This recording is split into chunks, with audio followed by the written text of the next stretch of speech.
आज भारतासाठी एक अत्यंत अभिमानाचा क्षण आहे। आपले अंतराळवीर ग्रुप कॅप्टन शुभांशु शुक्ला आणि एक्सिओम 4 क्रू यांना घेऊन गेलेलं ड्रॅगन अंतराळयान आज मंगळवारी 15 जुलै रोजी दुपारी 3 वाजता पृथ्वीवर सुखरूप परतलं। काल म्हणजे सोमवारी 14 जुलै रोजी ड्रॅगनचा परतीचा प्रवास सुरू झाला होता। 40 वर्षांनंतर अवकाशात जाणारे शुभांशु शुक्ला हे राकेश शर्मा यांच्यानंतरचे पहिले भारतीय अंतराळवीर आहेत। त्यांनी आंतरराष्ट्रीय अंतराळ स्थानकाला म्हणजेच इंटरनॅशनल स्पेस स्टेशनला भेट देणारे भारताचे पहिले अंतराळवीर म्हणून इतिहास रचला आहे।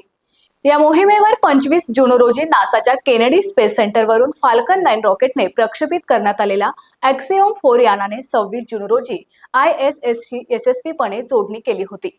18 दिवसांच्या या कार्यकाळात शुभांशु शुक्ला आणि त्यांच्या सहकाऱ्यांनी मानवी आरोग्य, अवकाशातील शेती, मानसिक आरोग्य यासह 60हून अधिक महत्त्वपूर्ण प्रयोग केले। या अभियानाने 580 पौंडांपेक्षा जास्त वैज्ञानिक उपकरणे आणि संशोधन नमुने घेऊन परतीचा प्रवास पूर्ण केला। केंद्रीय मंत्री डॉक्टर जितेंद्र सिंह यांनी याला भारतासाठी गौरवाचा क्षण असं म्हटलंय, तर पंतप्रधान नरेंद्र मोदी यांनी शुक्ला यांचे अभिनंदन करत ही गगनयान मोहिमेच्या दिशेने गाठलेला आणखी एक महत्त्वाचा टप्पा असल्याचं सांगितलं। शुक्ला यांचे सुरक्षित आगमन झाल्यानं त्यांच्या कुटुंबासह संपूर्ण देशात जल्लोषाचं वातावरण आहे।